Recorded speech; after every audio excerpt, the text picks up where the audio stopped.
नमस्कार दोस्तों, कैसे हो आप सब।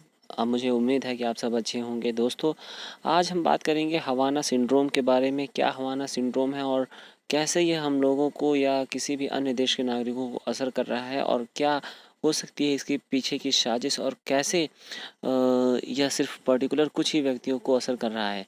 तो आइए जानते हैं इस सिंड्रोम के बारे में, कैसे किस देश द्वारा यह फैलाया गया है और क्या हो सकते हैं इसके कारण। तो दोस्तों, आप हैं मेरे साथ एम के लर्निंग 2.0 पर, और मेरा नाम है विनय और मैं आपका इस वीडियो में स्वागत करता हूं।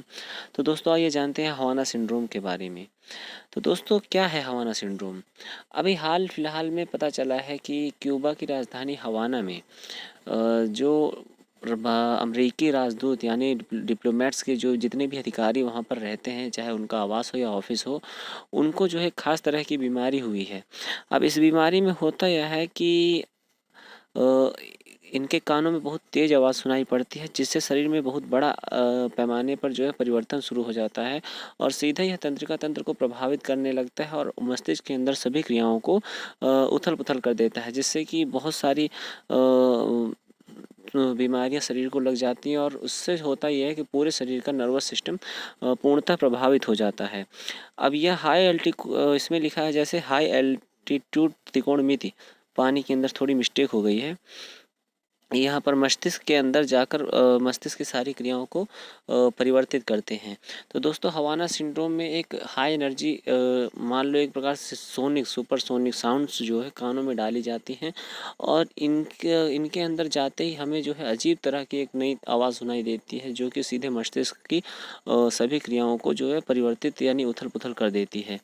तो दोस्तों, अगर हम बात करें कि इसका शरीर पर क्या असर पड़ता है, तो अजीबोगरीब आवाज़ सुनने के बाद शरीर में विभिन्न तरह के बदलाव आने लगते हैं, जैसे सिर दर्द जो कि बहुत तेज़ होता है, उबकाई आने लगती है, शरीर में पानी की कमी हो जाती है, उल्टी से लोग परेशान हो जाते हैं, बोलने सुनने में भी परेशानी होती है।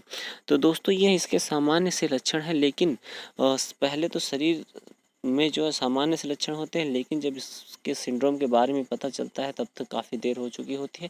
हालांकि अभी इस सिंड्रोम से पूर्णतः किसी की मौत नहीं हुई है, लेकिन है तो खतरनाक की स्थिति पर, और इससे जो है आगे भी जो है कई तरह के जो है प्रभाव देखने को मिल सकते हैं।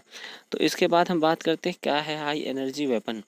तो दोस्तों, इसमें होता यह है कि यह एक प्रकार से माइक्रोवेव वेपन होता है। इससे होता यह है कि इससे एक बहुत ही हाई एल्टीट्यूड फ्रीक्वेंसी निकाली जाती है, जैसे कि जो विकिरण जैसे लेजर, सोनिक और माइक्रोवेव के फॉर्म में होता है। कि अब इसमें होता यह है कि अब यह एनर्जी जब सीधे हमारी कानों तक पहुंचती है तो ये मस्तिष्क में असर डालती हैं। अब इसमें ऐसे यह ऐसी आवाज़ होती है कि लगता है मानो सीधे सिर के भीतर कुछ हो रहा हो। इसके बेहद खतरनाक और लंबे समय तक टिकने वाला असर होता है, क्योंकि दोस्तों ये मस्तिष्क की जो न्यूरॉन्स होते हैं उनमें जाकर जो है सीधा अपना असर डालता है। अब इसमें होता है कि इसमें बोलने और सुनने समझने की क्षमता के अलावा कई तरह के शारीरिक बदलाव भी आते हैं। दोस्तों, इसमें होता यह है कि मस्तिष्क जो है पूरी तरह से एक डैमेज कंडीशन में आ जाता है, और बस कुछ भाग ही पर्यंत रूप से कार्य करते हैं। तो दोस्तों, क्या है इस हाल फिलहाल चर्चा का विषय।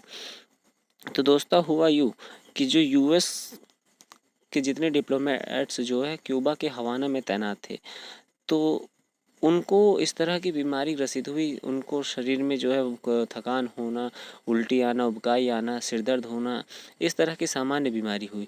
लेकिन होते होते हुआ यह कि क्यूबा के लगभग 60 से अधिक जो यूएस के डिप्लोमेट्स थे उनको यह असर हुआ, और अन्य कई देशों में भी ऐसा देखने को मिल रहा है। तो माना ये जा रहा है कि यह चाइना की एक साजिश है, क्योंकि चाइना अब सीधे तौर पर किसी भी देश से जो है कि युद्ध नहीं कर सकता है, और क्वाड ग्रुप में के एक साथ होने से चाइना को जो है बहुत बड़ी घबराहट होने लगी है। और अभी हाल फिलहाल में जापान की जो है यूएस से युद्धाभ्यास की तैयारी भी हुई है, और युद्धाभ्यास होने के बाद जो है इसमें जो ईस्ट चाइना का एक द्वीप था उसमें जो है इस अभ्यास को जो है लॉन्च किया गया है। तो अब होता यह है कि अब चाइना किसी तरह से सीधे बम गोली बारूद का असर मतलब उपयोग नहीं कर सकता है। तो अब चाइना इस तरह के इस तरह के जो सिंड्रोम और बीमारियों का उपयोग करने लगा है। तो अब होता यह है कि माना जाता है कि कोरोना भी इस चाइना की ही देन है। चाइना जो है एक बायोकेमिकल वायरस बनाने में जुटा था, जिसका ये बायो वेपन की तरह यूज़ करना चाहता था। अब इसमें कहा यह भी गया है कि चाइना जो है यह अब डीएनए प्रिंटिंग की तकनीक पर भी काम कर सकता है, जिससे यह सुपर सोल्जर बनाने में लगा हुआ है। तो दोस्तों, ये चाइना की नीति जो है बहुत ही अत्यंत विकट परिस्थिति में आ चुकी है, और इससे विभिन्न तरह के साइंस के जो है दुरुपयोग करने में जो है चाइना अपने आप को पूरी तरह से सक्षम बना रहा है, क्योंकि अब यह सीधी तरह से किसी भी देश से नहीं लड़ सकता है। और लड़ने का एक कारण भी है कि कई अन्य देशों के खिलाफ अब इसकी जो नीतिगत मुद्दे थे उसको सुलझाने में भी यह असफल रहा है। भारत से स्थिति ठीक नहीं है। श्रीलंका, बांग्लादेश और अन्य जो जापान हो गया, जैसे रशिया, अमेरिका, इनसे भी इसके संबंध अच्छे नहीं हैं। हालांकि माना जाता है कि रशिया से कुछ हद तक संबंध अच्छे हैं। अब इसके संबंधों की बात करें तो इसने साउथ कोरिया से संबंध अच्छे बनाए हैं, पाकिस्तान से अच्छे बनाए हैं, जिनसे सभी देश हाल फिलहाल में परेशान हैं, क्योंकि साउथ कोरिया भी अपने जो वेपन्स को इलीगल तरीके से उपयोग करता है, और पाकिस्तान तो इसके लिए फेमस ही है। तो अब इसमें हुआ यह कि इसने जो है एक नया रास्ता खोजा, और इसने हाई एल्टीट्यूड यानी किसी एक सोनिक सिस्टम से नहीं सीधे डिप्लोमेट्स के ऊपर हमला करवाया, जिससे उनके घर के ऊपर ये सोनिक किरणें गई, और उनके अंदर जो उनके घर वाले थे, परिवार थे, उनके अंदर ऐसे बीमारियों के लक्षण मिले हैं। होता यह है कि जब इसका शुरुआती असर होता है तो शुरुआती स्टेज में जो उस स्थान से बाहर आ जाता है उसको यह असर नहीं होता, लेकिन एक टाइम पीरियड तक रहते रहते उसके अंदर यह बीमारी घर कर लेती है। तो दोस्तों, अभी चर्चा का विषय इसलिए ये भी बना हुआ है कि जापान और अमेरिका की जॉइंट एक्सरसाइज होने से इसकी जो खलबलाहट है वो बढ़ गई है। तो अब यह किसी न किसी से अपने प्रभुत्व को दिखाने के लिए ऐसी तकनीकों का उपयोग कर रहा है।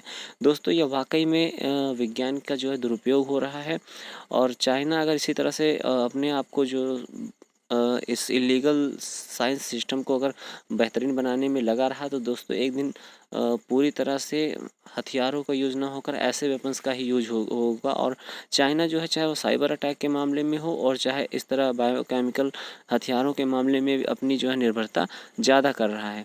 तो दोस्तों, यही था हवाना सिंड्रोम के बारे में चर्चा, और क्या थे इसके कारण हमने जाना है।